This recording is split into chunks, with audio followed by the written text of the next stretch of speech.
Oui. Picasso est un très très grand dessinateur parce qu'il a posé cet enfant sur la boule et c'est d'un parfait équilibre. Oui. Beaucoup l'ont fait, mais Oui. ça tient pas debout, ça se casse Oui. la gueule, c'est pas ça. Oui, oui. Mais il m'a dit, mais tu vois, il a fait ça d'un parfait équilibre, mais c'est une toile impossible. Je lui ai dit, mais pourquoi? Je vais avoir une dizaine d'années. Il me dit, parce que un arlequin ou un clown posé sur une boule avec une si jolie pépée à côté se casse forcément la gueule. Ouais, ça, et il a fait cette œuvre après m'avoir dit ça. Il m'a dit, ben voilà, c'est en pensant à Picasso que j'ai fait ça, parce que j'avais envie de lui répondre que son œuvre n'était pas possible. Donc je l'ai mis là parce que Jacques de Pagny, c'est quelqu'un de tout à fait extraordinaire. Et je voulais lui raconter son histoire. Donc j'ai amené cette œuvre-là. Oui, oui.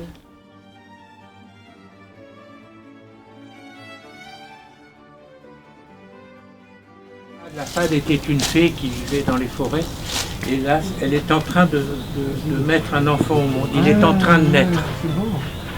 Et on l'a mis à cet endroit-là parce que Robert Barriot avait fait ce cadre avec des bois très tordus pour montrer que elle s'était isolée pour faire ça. Elle était seule pour faire son enfant.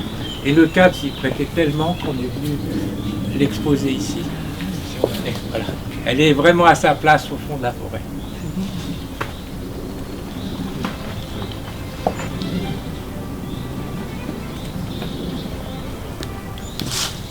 Et là, cet émail-là, on en parlera tout au long de la journée. Ces couleurs-là sont obtenues avec un émail totalement différent, totalement transparent. Tous les émailleurs émaillent avec un fondant, c'est un émail transparent, dans lequel on rajoute un oxyde. Par exemple, quand on met du cobalt, ça fait du bleu. Il y aura des émaux qui sont présentés comme ça. Ça, c'est ce qui se fait depuis Saint-Mélan. Ça, c'est le contre-pied total de ce qui s'est toujours fait en émail. C'est-à-dire que le cuivre n'est pas nettoyé, donc il y a un oxyde dessus, et l'oxyde de cuivre, comme tous les oxydes, colore le cristal transparent qui va être déposé dessus.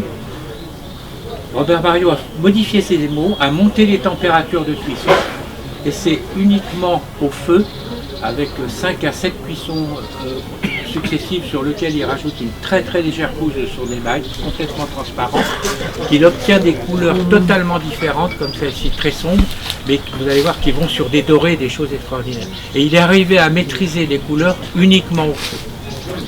Elle n'existe pas au départ. L'émail est totalement transparent, ça fait une poudre blanche, on montrera dans un petit film.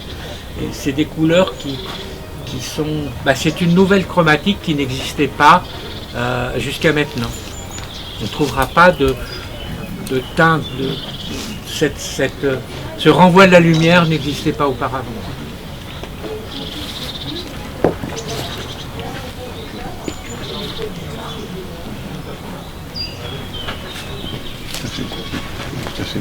C'est vrai, non, c'est beau.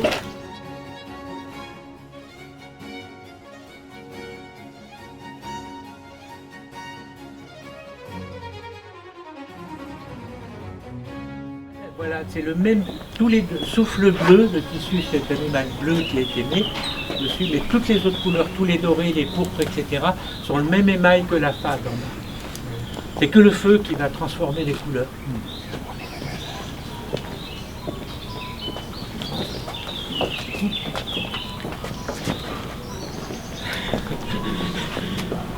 Expliquez comment vous faites, comment c'est fait, André.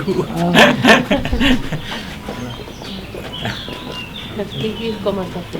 C'est repousser le métal, avoir l'effet, c'est facile, hein? C'est facile. On ne fait pas tout le monde. Non. Et après, les mailles en dessous, un grand feu, magnifique.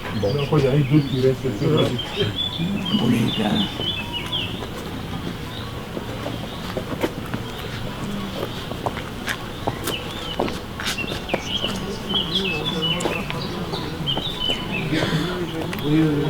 De loin, ça fait pas. Elle est belle, hein,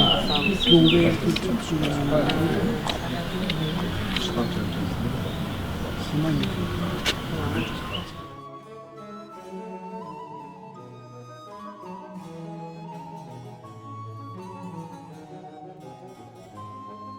André, monsieur tout le monde.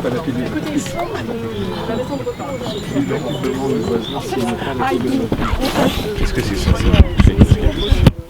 C'est des fleurs. C'est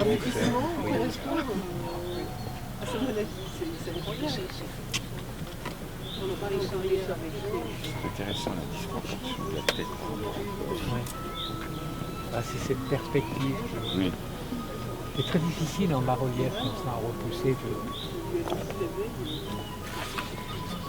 À l'aide. Vraiment truc comme ça, t'as vu ça va. Mais comme ça, non, je l'avais fait, j'étais impressionnée. Si je l'avais déjà eu, pas dans cette mise en scène.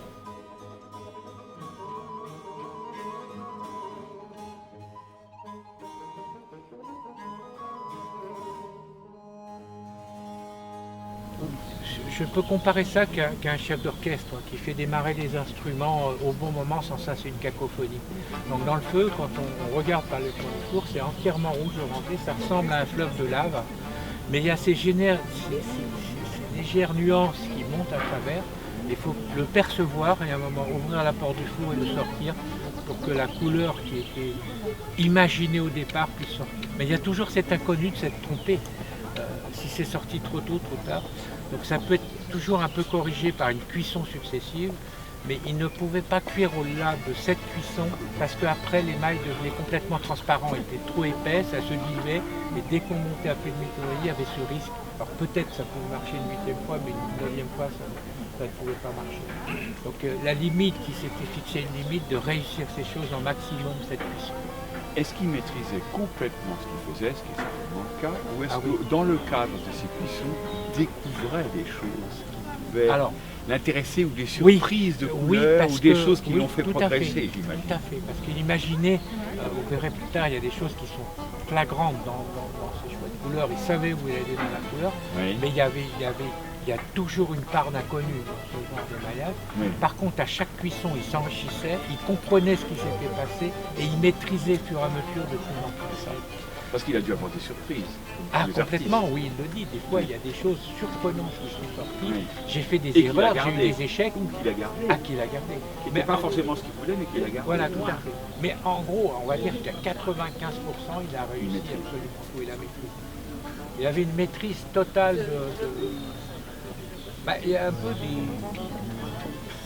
Je crois que sur la planète, il y a quelques gens comme ça qui comprennent très vite la matière, la maîtrise de la matière et qui sont, voilà, c'est un don, c'est le génie, c'est tout ce qu'on veut, C'est ce mais qu'on appelle le don. voilà, il y a des gens qui mettront 50 ans à apprendre ça et qui n'y arriveront pas. Lui, en quelques, voilà, on peut dire en 2 coups de cuillère à peau, c'était fait. Quoi. Voilà, il comprenait comment ça se passait, etc. Mais le plus fabuleux, c'est le rétable de l'église Saint-Aubert. Parce qu'il a fait 7 panneaux, comme ça. Alors, sur un panneau, si la couleur n'est pas tout à fait la même que l'autre, c'est pas grave. S'il avait imaginé que ce soit un peu plus foncé, un peu plus clair, des courbes un peu plus...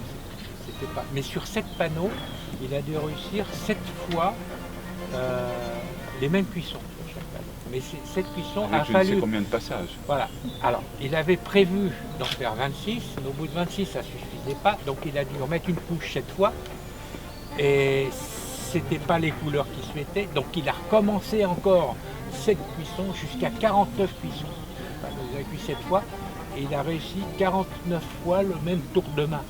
Donc ça, la maîtrise qu'il avait des couleurs avec cet émail qui était complètement transparent, hein, qui prenait ses couleurs dans le feu, il le maîtrisait totalement. Sans ça, le rétable aurait été fini. Donc il a mis cette œuvre qui est à Paris, il a mis presque 2 ans à la repousser et il a mis 1 an et demi à l'émailler parce que pour faire toutes ces cuissons il fallait émailler l'émail, réfléchir à la seconde sur ça. Et entre les deux, quand il a eu fini de repousser le cuivre, il y a une période de 4 ans où l'architecte l'embêtait pour finir, etc., etc. Il disait mais je ne peux pas, c'est pas que l'audace me manque, mais je ne suis pas prêt. C'était presque, ouais, hein, il fallait presque avoir une approche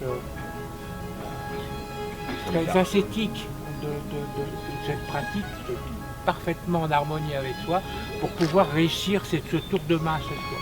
Il le disait, si je loupe une seule des cuissons, je mets tout s'écroule, ça fait 3-4 ans de travail, je mets ma famille en danger, me laissez pas tomber si ça arrive. Mais il a réussi. Voilà. Il a réussi.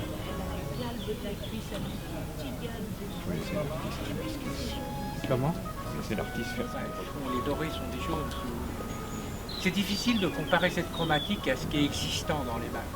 Ouais. On va voir un petit émail, on va voir un petit émail classique avec des couleurs qui sont mélangées avec ces oxydes et on va découvrir un très grand aussi.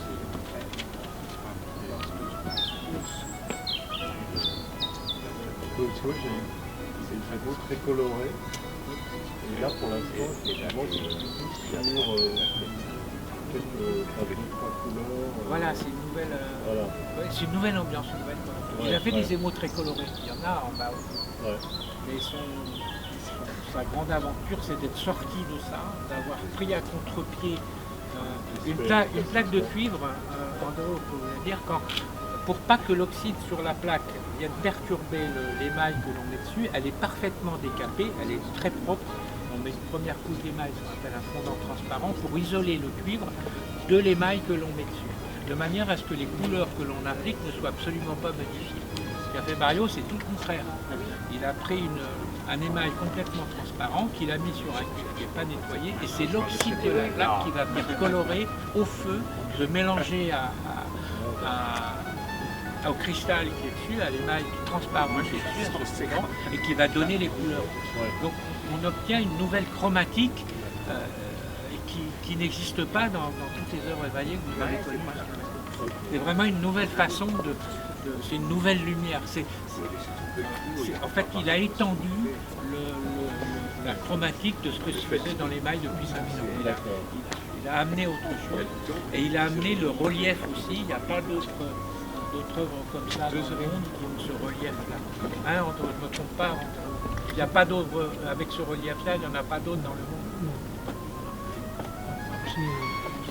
Aussi grande, aussi impressionnante. On ne pouvait pas faire ces œuvres du Barrio parce que le plomb c'est interdit. Oui, d'accord. Alors on travaille avec des autres sortes de matériaux. On peut, André, il faut transgresser la loi. Ah oui, bien sûr.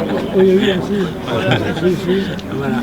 Mais c'est pour ça que Barrio a obtenu cette sorte de émaux de transparence que peut-être maintenant il ne pourra pas se faire. Et il n'a pas eu de disciples. Non, mais c'est... non. Parce que quand il était dans son atelier, voilà, il aurait pu y avoir des élèves. La seule chose que je vais faire quand je pourrai arrêter de travailler un peu, c'est d'aller voir Lauria à Barcelone, s'il m'accepte quelque temps, pour essayer de retranscrire tout ce que j'ai vécu tout petit, parce qu'il me mettait des chalumeaux dans les mots, il me faisait essayer, il me faisait faire des plaques d'essai. Tous ces souvenirs d'enfance pour modifier en 2 coups de chalumeau la couleur d'une plaque d'essai, passer d'un doré à un irisé en 3 coups de chalumeau. J'ai encore cette mémoire, je pense qu'au bout de, je sais pas, peut-être 10, 15, 20, 30, une cinquantaine d'essais, je pourrais montrer ce tour de main, cette chose différente, de manière différente d'émailler, et essayer que les générations futures, ça puisse être conservé dans un savoir. Et c'est un savoir qui ne peut pas être que écrit, c'est aussi un savoir de geste, de savoir-faire. Donc je suis obligé de le montrer. Oui. Mais vous êtes le seul finalement qui avait cette mémoire. Oui. Il ne faut pas que le ciel me tombe sur la tête. Et vous aviez quel âge? Jusqu'à quel âge vous avez été apprenti, entre guillemets? J'ai une petite enfance un peu tumultueuse, les vues d'artiste, donc j'ai vécu ça. J'ai commencé à l'âge de 5-6 ans à être dans les pattes de mon père, jusqu'à, on va dire, 14 ans. Et la dernière fois que j'ai vu, j'avais 16 ans. Mais il me... j'ai assisté à toutes les cuissons, il trouvait ça important, il émaillait que la nuit. Donc souvent le soir quand il avait préparé 5-6 pièces à émailler, il émaillait entre, on va dire 11h du soir, minuit et 2-3 heures du matin. moi, dès tout petit, même quand j'étais à l'école, 5-6 ans, on passait toute la nuit à émailler avec lui, à regarder comment il faisait. Il me faisait regarder par la porte du four qu'on me portant, il se regarde, on en est là, etc. Et bien sûr, le lendemain, je n'allais pas à l'école. J'ai un petit savoir sur l'émail et moins de savoir de l'école. Et est-ce que ça veut dire qu'il était sensible aussi à des conditions, on va dire, climatiques? Oui. Parce que je sais qu'il y a des émailleurs qui ne peuvent pas faire certaines choses. Non, les temps humides n'étaient pas... Une humidité. L'humidité n'était pas bonne. Parce que ça ne vous permet pas la cuisson de se faire comme... L'humidité n'était pas bonne.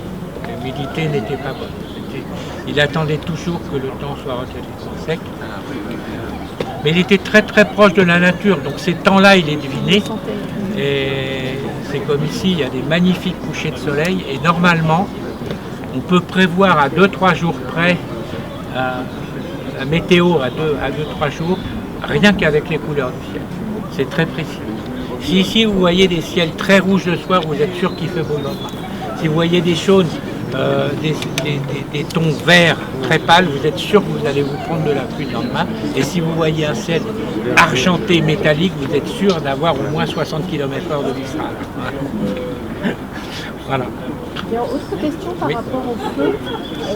Donc il y a un four pour cuire la bobadilla, c'est le chalumeau, c'est pour redonner des coups de feu. Non, il émaillait.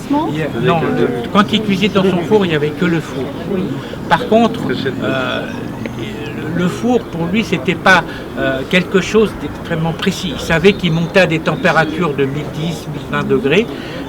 À 5-10 degrés près, ce n'était pas important puisque les choses se modifiaient au feu et il fallait retirer à un moment précis. Son émail, à un moment, s'il le laissait trop longtemps, au lieu de sortir les dorés, les pourpres que vous voyez, ou la fade qui est très brune, dessus des tout verts, ça devenait complètement transparent à l'espace d'une quinzaine ou vingtaine de secondes. Donc c'était vraiment le coup d'œil qu'il y avait à l'intérieur. Et quand il faisait ses essais, il les faisait au chalumeau parce que c'est la fonte de cet émail qui se reconnaît à travers la couleur rouge qu'il prend. Donc la maîtrise pouvait se faire autant avec chalumeau qu'avec un four, qu'avec des petits fours, qu'un four électrique à gaz, etc. Par contre, vous verrez, il y a un petit film où il émaille, il se servait, les chocs thermiques sur l'émail ont sûrement une importance. Moi, je l'ai vu faire, je le faisais au chalumeau, par exemple, pour passer d'un doré à un irisé en l'espace d'un centième de seconde. Certaines pièces émaillées, vous verrez, il ouvre sa porte du four, il la referme, il re-regarde par le ton, il re-ouvre, voilà, c'est ça. On crée des appels d'air, des chocs thermiques qui vont modifier la couleur au feu. C'est pour ça que c'est pas que de la technique, c'est de la virtuosité aussi, c'est un tour de main. Voilà, qu'il faut apprendre, anticiper l'effet qui va se produire. Voilà, c'est ça. L'anticiper, il fallait l'anticiper et anticiper d'une dizaine de secondes la sortie de la plaque de manière à ce qu'elle ne reste pas très longtemps. Il a eu des échecs, il y a des émaux, il a fait des... voilà, je me rappelle d'une commande. C'est comme les raccoons. C'est le même. Mais dans le cas de l'émail, ça reste. Ça reste plus, parce qu'il est dans la matière même. En céramique, c'est une superficielle, alors ça impacte. En temps, selon la température. Mais la question du chalumeau, c'est celui-là. C'est comme une raclette. Et on peut faire des choses, mais on doit être maîtrisé la question. Voilà. Un maître, je crois que Barrios c'était un maître, influence, il est sorti. Oui, il n'était pas un maître, il était un grand maître, il est sorti. Il ne faut pas chercher beaucoup, c'est une personne unique qui a réussi à faire ça. Pas facilement. Ah non, non, c'était dur. Oui, c'était difficile. Il fallait une grande concentration. Il fallait rentrer dans cet univers comme nous. Quand vous faites des choses, il fallait vraiment... voilà. Avec modestie. Voilà. Et vous l'avez connu, monsieur Villas? Non, dommage. Je regrette beaucoup parce que j'aurais pu connaître Mais il était ici, j'étais là. Ouais. On ne s'est pas rencontrés. Et maintenant, il a été une belle... Parce que il a décédé à 70. Non 70, il a décédé. Oui. Alors, à 70, j'étais prof dans le gynéco de Maï. Alors, j'aurais pu l'avoir connaître. Mais vous connaissez son nom ou pas du tout à l'époque? Quand il était vivant? Vous connaissez son nom? Je l'ai vu des années après. D'accord. Des années après, j'ai découvert, parce que je ne pouvais pas penser à des mots d'une telle taille comme celle qui a travaillé. Pas seulement comme des mots, sinon dans le travail du métal ajouté aux émaux. C'est pas facile. Oui, la dinanderie, c'est une part importante de... Là, vous allez voir des choses maintenant. Et dans sa formation, il a commencé à toucher d'abord le métal ou d'abord l'émaillage? Parce que j'ai vu quelque part, il avait travaillé dans une verrerie qui émaillait sur verre, sur céramique. Alors il a commencé par être violoniste, il voulait être violoniste, il jouait très bien du violon. Après, il est parti à 18 ans à Paris, il est rentré aux Beaux-Arts, il y est resté peu de temps, à peine 2 ans, aux arts décoratifs, et il a eu un conseil d'un sculpteur qui lui a dit: écoute Barrio, c'est pas dans les écoles qu'on apprend l'art, c'est dans la vie. Alors sors de là et vas-y. Et là, il a exercé en tout 24 métiers d'art. Il a fait de la gravure, il a travaillé à la calcographie du Louvre, il a fait ce qu'on appelle designer maintenant, il a créé des modèles de tissu pour Poiret et Lanvin, il a fait du verre filé, il a fait de la décoration, il a fait du stuc. Vous en avez gardé trace de tout ça? Oui, alors on travaille dessus sur la biographie en ce moment, on en a quelques traces, il y a des choses qui ressortent maintenant, on arrive à faire parler un peu de lui, donc les gens viennent à nous apportent des choses. Il a fait de la verrerie, il a fait un art typiquement 1930. Ensuite, il a touché à la céramique, donc il s'est intéressé au grès, au feu, aux poteries.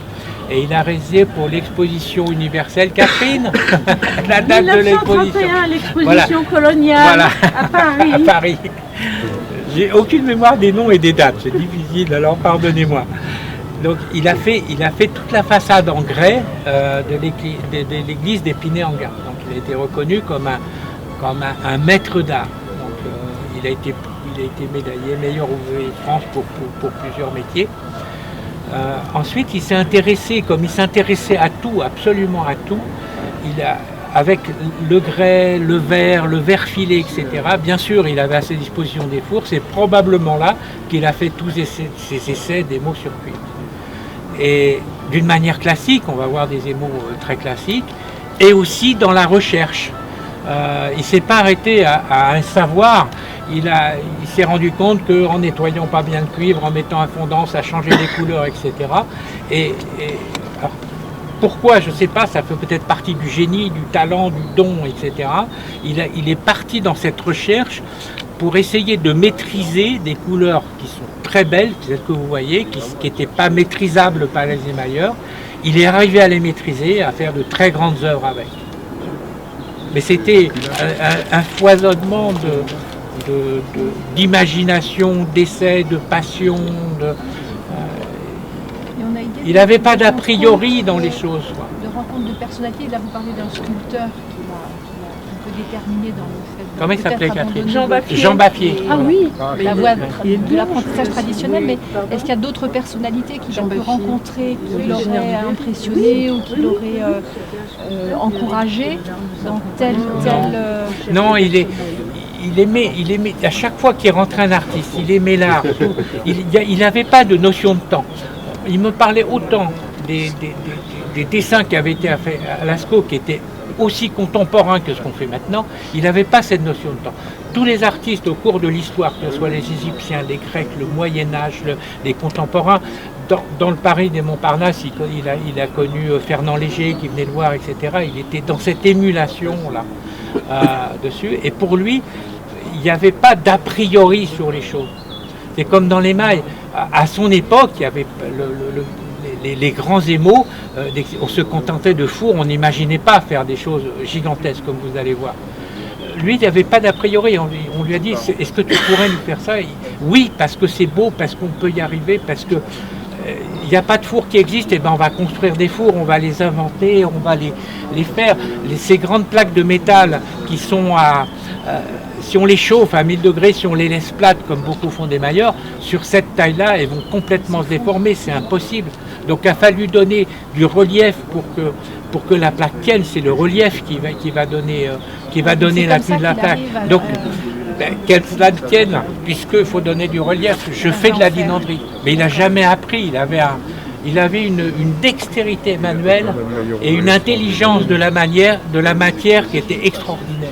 Et donc c'est de vouloir émailler en très grand qu'il a incité à travailler le support en relief. Oui, c'était obligatoire. D'accord. C'était obligatoire. Il a commencé sur des petites pièces parce qu'il voulait donner de la dimension à l'émail.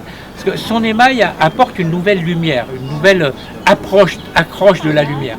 Et la travailler à plat n'avait pas beaucoup de sens. Donc il a commencé à repousser du cuivre, mais c'est devenu évident quand il a voulu faire des grandes pièces. C'était impossible à faire si on ne devient pas dinandier. Par contre, la dinanderie qu'il a fait ne peut pas se faire avec des martinets en écrasant le cuivre. Il a aussi perfectionné la dinanderie pour apporter de la finesse à l'art. On n'est pas dans une boule ou dans un vase en cuivre, on est dans la sculpture. Donc il a perfectionné les outils pour arriver à donner ce relief.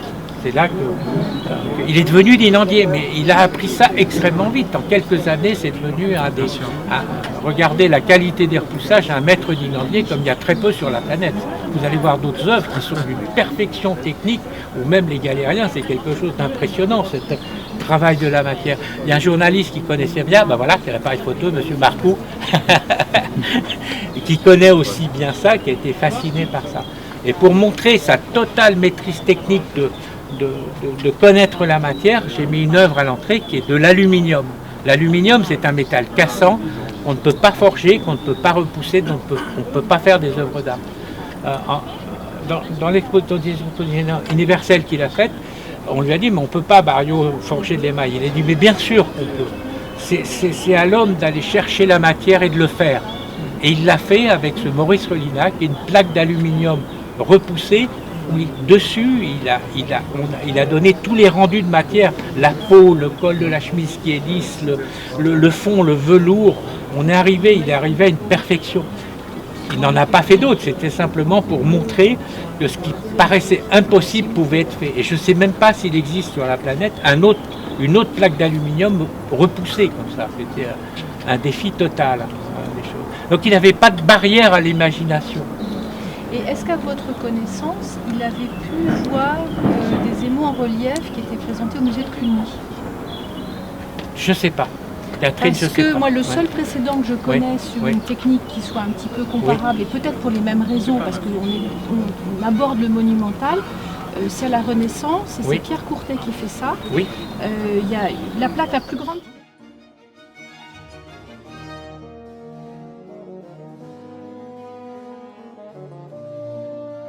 Au XVIe siècle, avec des conditions c'était difficile. C'est déjà ça, c'est assez extraordinaire.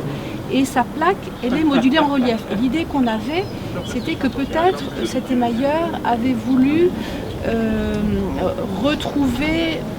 transférer dans le domaine de l'émail, l'idée des céramiques à la manière des Italiens. Non, pas Palissy. Des faïences italiennes. Della Robbia, voilà, merci.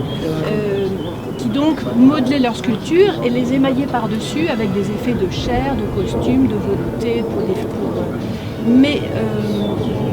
donc on est sur des plaques qui font à peu près cette hauteur-là. Et quand il passe à des plaques qui font 1m50 pratiquement, il est obligé de juxtaposer 4 morceaux superposés. Oui.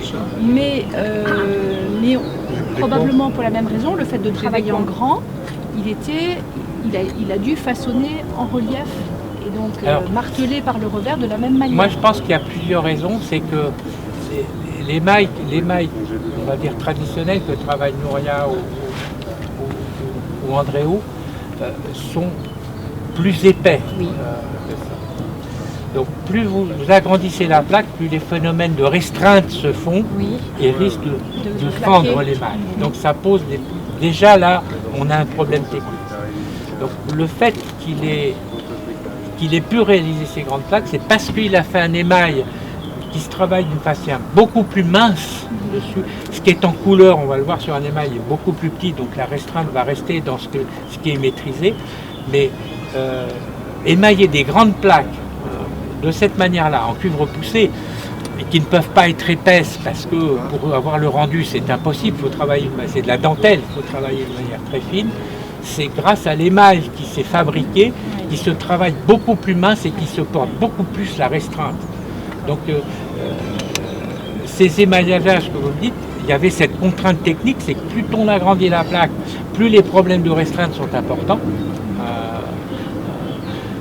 Et l'épaisseur de l'émail pose problème. Donc à un moment, ils ont dû être confrontés à ça, et le seul moyen, c'est de diviser les plaques et de faire un assemblage pour arriver à des grandes dimensions. Et aussi, il n'avait pas à la Renaissance le fondant qu'il avait. Oui, c'est de la taille de foule. C'est de l'opaque, et même le volume, c'est un volume général. C'est pas ici le travail. Si, c'est modulé. Oui, non, regardez le lago ou les figures c'est modulé en général. avec ses détails, la même la finesse. La finesse du détail et Mais tout ça. l'idée est déjà là, il y a oui, des oui. techniques qui n'ont pas été Bien maîtrisées, sûr. comme Voilà. ça a pu être là grâce Et à la l'idée, pièce la c'est plus de faire un grande, antécédent. ça fait en 4 morceaux, la plus grande, assemblée. Et le repoussage, il n'est pas très, Non, le très repoussage, important. Oh, peut-être il est bien. Oui, c'est Si, vrai. si, Surtout si. Les mots de courrier. Notaire, tu il connais, y a c'est certains comme ça. notaires, oui, mais ce n'était pas un repoussage en finesse, en détail, disons. C'est un repoussage. Alors la différence, c'est que souvent, en ce qu'on appelle un martinet, des choses comme ça, le cuivre, le métal est écrasé. On le frappe sur une surface dure. Voilà. Pour obtenir la finesse du trait, le rendu, les effets de matière, on ne peut pas faire comme ça. On ne peut pas blesser le cuivre. Donc là, on parle de repoussage de cuivre. Moi, je parlerais plus d'un cuivre étiré. Donc pour ça, il ne repoussait plus sur des surfaces dures, mais c'était fabriqué des petits sacs de sable en toile à matelas très fins.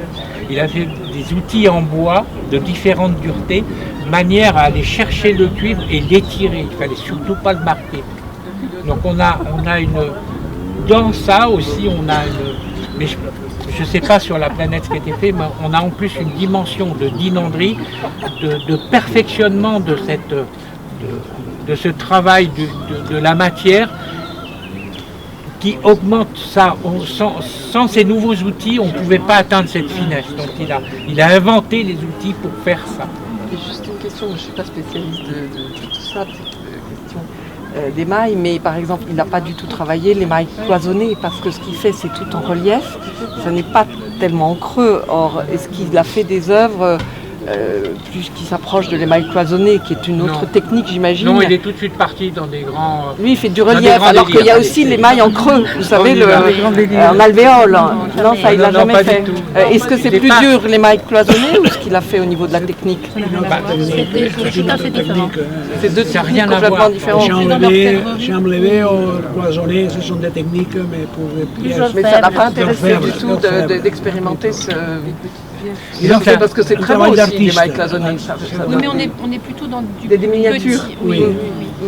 Si j'osais, l'émail couvre une plage de représentation artistique qui va de l'orfèvrerie, de la dinanderie, des choses très précieuses comme les montres, comme le bijou, etc., en allant jusqu'à la création artistique. Arrivé à un moment, on dépasse le stade de l'artisanat pour rentrer dans la création et on est dans des œuvres qui pourraient être une peinture, une sculpture comme Rodin, comme Chagall, comme Vinci, etc. On sort du domaine, on couvre le domaine de l'artisanat, du précieux de l'orfèvrerie, et à un moment, il y a une rupture, on sort de l'artisanat et on rentre dans l'art, dans la création artistique. À ce moment-là, c'est l'œuvre qui prend possession dessus et on va... il faut maîtriser cette technique, mais on va au-delà de ce qu'est l'artisanat. Donc il faut une maîtrise, on va dire, artisanale, de maître d'œuvre, de meilleur ouvrier de France, pour pouvoir dépasser ça et faire des grandes œuvres.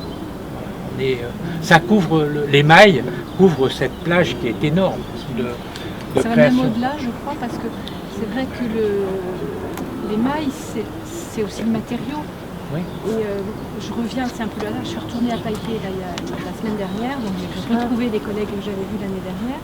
Et dans les relations entre l'Occident et l'Orient en matière d'émail, ce qui les intéresse dans les émaux sur métal que l'Europe leur apporte à la fin du XVIIe siècle, c'est le matériau et la technique, mais c'est d'abord un composant spécifique qui leur permet de peindre. Oui. Ce qu'ils ne faisaient pas. Oui. Et à partir de ce moment-là, ils arrivent à faire des décors sur porcelaine comme ils n'avaient jamais pu faire auparavant. Donc c'est vrai que le mot émail, en fait, il est d'une richesse folle parce que c'est ce qu'on a là avec de l'émail sur métal, mais ça recouvre énormément une production d'une du diversité plus extraordinaire. Industriel, du plus basique à l'œuvre d'art la plus merveilleuse. Ça va de la casserole et de la cuisinière émaillée à la plaque de rue, à des bijoux extraordinaires et à des œuvres d'art fabuleuses. C'est vraiment une matière universelle. Et la base de l'émail, c'est la matière la plus abondante sur Terre, la silice. Tous les jours, vous foulez de l'émail partout. Il y a du sable partout. La base de l'émail. Un artiste qui peint avec l'émail, pas avec l'huile ou pas avec les pigments. Il y a aussi, j'aime beaucoup l'artisanat même, ces petites pièces. Mais dans ce cas-là, c'est un travail d'artiste, c'est un travail d'expression avec cette matière, comme l'artiste le fait avec de la peinture à l'huile. C'est le même. C'est beaucoup plus difficile que ça. Un peintre, il peut travailler tout de suite avec sa touche de peinture et la corriger. L'émailleur ne vit que de façon intérieure. L'émail, avant d'être mis au feu, n'a rien à voir avec ce qui va sortir du feu. Donc c'est une gymnastique mentale pensée qui est extrêmement difficile. C'est peut-être pour ça qu'il n'y a pas beaucoup d'artistes ont essayé d'aller vers l'émail, mais ils ont très vite été limités parce qu'il y a cette énorme difficulté. Voilà, il faut la penser, sa pièce, il faut la faire, c'est extrêmement difficile. Et ce que je vois un peu dans l'émail, c'est que aussi, on en arrive maintenant à cette période où moi je pense que l'émail évolue vers la même révolution qu'il y a eu à l'impressionnisme. C'est que et dans ce qu'a fait Barriot, c'est ça, on va aller essayer de chercher la spontanéité, de chercher l'impression de lumière, le martelage du cuivre, je vous montre un exemple tout à l'heure. Quand on arrive à travailler ces matières, on sort de la chose précise ou artisanale pour rentrer dans l'art. Et il est en train d'évoluer et de rentrer dans l'impressionnisme. Il y a des émailleurs qui font, j'ai vu quelque chose d'assez extraordinaire, que sur Internet, parce que j'ai pas pu aller les voir. Mais je pense on est dans cette évolution. Et que Barriot en est un précurseur. Voilà, un précurseur. Il y a un basculement qui s'est fait dans ces grandes œuvres, dans cette manière d'aborder la matière et d'oser le faire. Parce que c'est tellement technique qu'à un moment, l'émailleur, il prend tellement de risques qu'il doit oser le faire. On va peut-être aller voir les autres œuvres. Oui.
Elle a failli être détruite pendant la guerre. Ici, on a un officier allemand. Et Barriot était très doué pour la gravure. On en a quelques exemples. Il a travaillé à la calcographie du Louvre, etc. Et en zone libre, il s'était réfugié en zone libre, à Bâton de Pin. Et il gravait des faux tampons pour faire des faux papiers, des laissez-passer, des faux tampons allemands. Je crois que c'est en 1944. Il y a le maquis qui a fait sauter des trains dans la Creuse. Il y a eu un ordre de perquisition et d'arrêt d'un tas de personnes. Barriot étant soupçonné d'avoir fait des tampons, il y a un officier allemand qui débarque dans son atelier arme au poing. Il était en train, elle n'était pas finie de monter, il avait étalé de manière à mettre ses plaques de cuivre pour la terminer. Et il est tombé sur l'officier allemand. Donc ça, cette représentation-là avec le gaz, etc., c'était quand même assez mal vu des Allemands pendant la guerre. Donc l'officier regarde ça. Mon père, toujours très calme, très doux, un peu comme M. Jacques de Panis, commence à parler de son œuvre à cet officier allemand qui parlait parfaitement français. Et au bout d'un quart d'heure, il a rangé son revolver. Il a dit à Robert Barriot, rangez ça, cachez ça. Il est sorti, il l'a pas arrêté. C'était un grand amateur d'art et mon père n'en a plus jamais eu de nouvelles. Donc cette œuvre a failli être détruite et c'est parce qu'un officier allemand avait une grande culture que cette œuvre a été sauvée. Ça, c'est une petite histoire de la guerre. Mais tant mieux, parce que sans ça, cette œuvre aurait pu disparaître. Voilà. Le reste, ce verre-là, c'est exactement la même chose. Toutes les couleurs de la sécurité. Ça, c'est le même émail. Non. Toutes les couleurs qui sont là sont le même émail.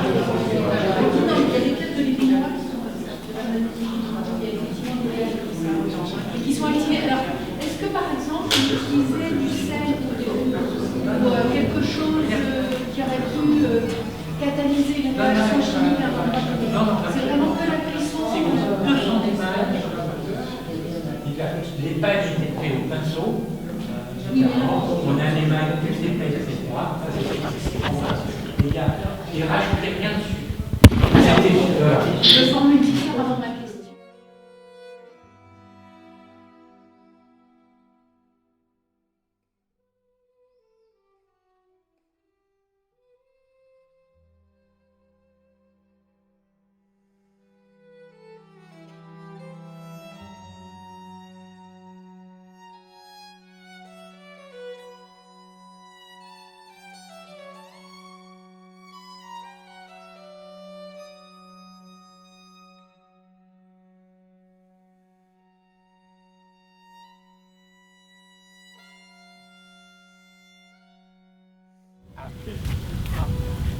C'est là tout l'intérêt de la chose. C'est la troisième phase qui n'a pas succombé jusqu'à la septième. C'est devenu un mythe en psychologie écrit par cette histoire, c'est Perrault. Et c'est la transgression des choses dont l'homme, l'humain ne peut pas résister à la transgression, quitte à en mourir. Donc il y en a eu 7. Oui, il y en a eu 7. Et dans l'art du portrait, il a été choisir 7 femmes très différentes. Et si vous vous promenez dans la rue, cette photo-là, vous allez que vous rendez compte que 60% des femmes que vous croisez ont ce type. Il va vous dire par là, quelle que soit l'appartenance psychologique à laquelle on est, entre tous ces portraits, on succombe à la tentation, même avec l'amour.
Jugement dernier.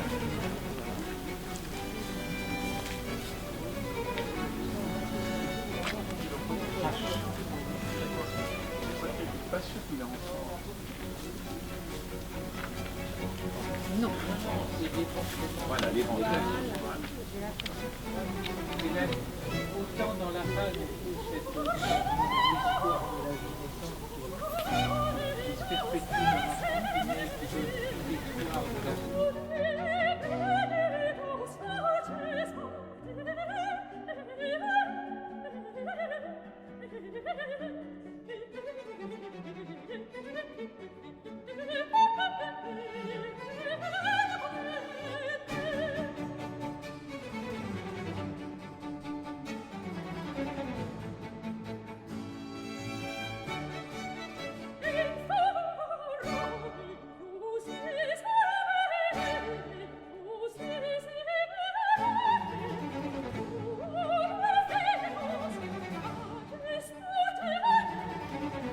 qui donne les nuances de la couleur.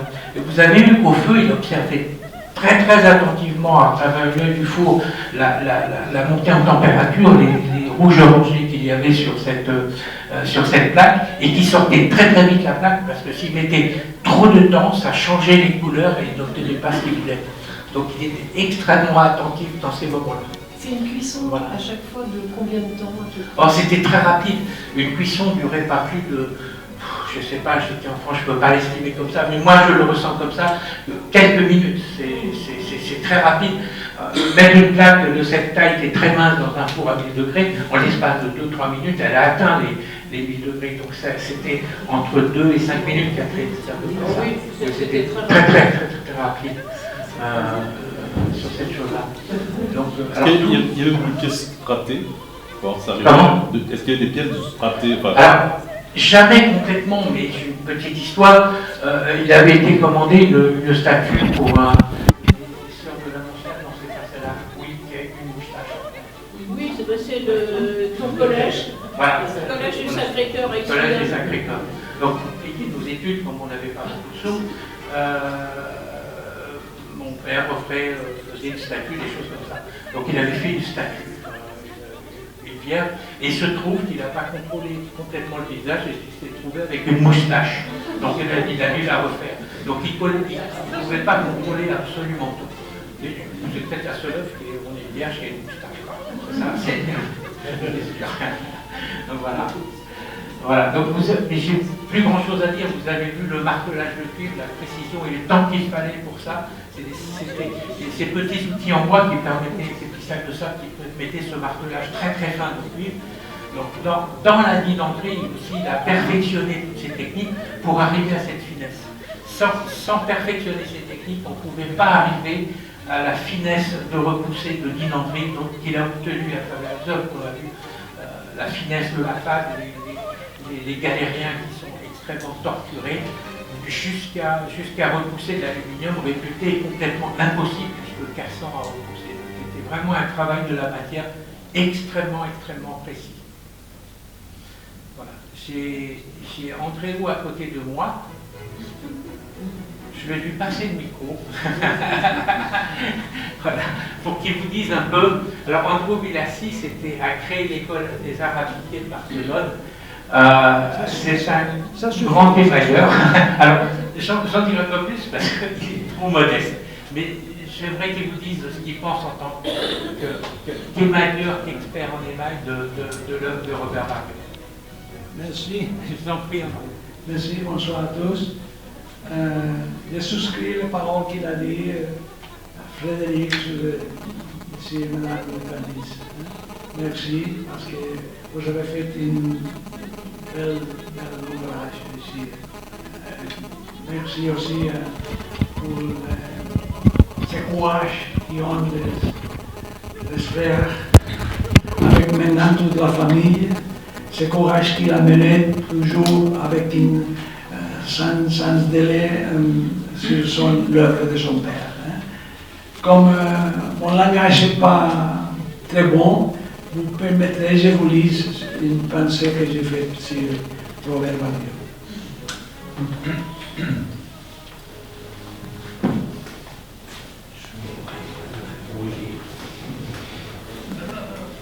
C'est Michel Coignot qui, aux environs des années 90, il m'a passé du siècle passé. Il me fit connaître à Morée l'œuvre en émail de Robert Barriot. Devant cette rencontre où l'âme et l'œil d'une manière restent étonnés, voyant cet extraordinaire travail jusqu'alors pour lui inconnu, je suis devenu fortement frappé par l'œuvre de Robert Barriot.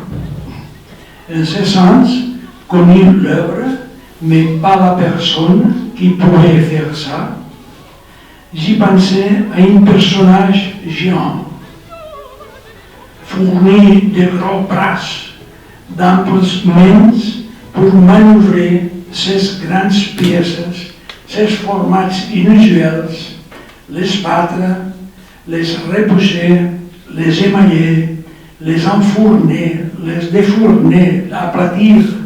Imaginez-vous si vous êtes émailleur, c'est ce que ça représente. Et donc, j'étais incapable de penser que cet effort titanique pouvait être fait par un homme, une personne, disons, standard. Et encore, je dois ajouter ici, je parle seulement de la réalisation en émail, le domaine, la connaissance indispensable qu'il faut de la peinture, le dessin, la sculpture, et encore, dans ces cas-là de l'émaillage, des matériaux, le métal, l'émail, le feu, pour pouvoir aboutir semblantes œuvres. À vrai dire, disons donc que Robert Barriot fit certainement un petit grand géant, capable de réaliser cette œuvre monumentale. Le philosophe Henri Poincaré disait, pour bien doté que ce soit, aucune grande œuvre se fait sans un travail dur. Ceux qui ont reçu du ciel l'éclair sacré ne sont plus acceptés que les autres. Je peux vous dire avec une certaine fierté, depuis 60 ans de Maillet, que cette extraordinaire œuvre de Robert Barriot en émail reste encore unique. Robert Barriot, dans le côté art, fit son propre chemin, sans se détourner des influences. J'ai fini ça. Ces influences, ces modes, des mouvements révolutionnaires dans l'art de son temps. Vous me direz, il y a auparavant Barriot des émots de semblable taille. Je peux vous dire, pas du tout, voyons les courtéis qu'on a parlé ce matin, au musée de la Renaissance à Rouen. Magnifique, bien sûr, mais fait en 4 morceaux assemblés. 7 à l'église de Saint-Odile à Paris, 7 panneaux d'une seule pièce, chacun de 3 mètres, 17 cm par 0,70 cm. Et seulement une titane comme Robert Barriot pouvait le faire. La France, très riche dans l'histoire de l'émail, ne peut pas oublier et perdre cette incontestable œuvre d'art. Merci.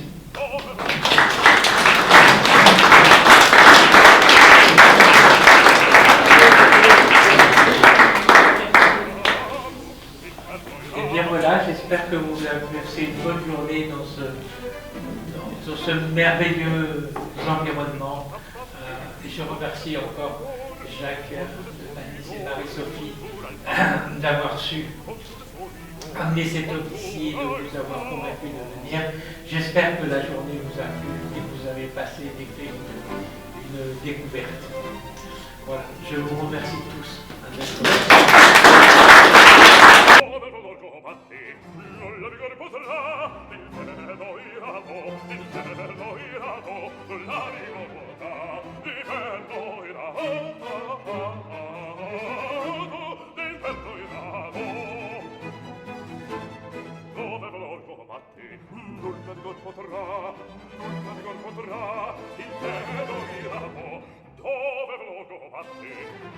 Dove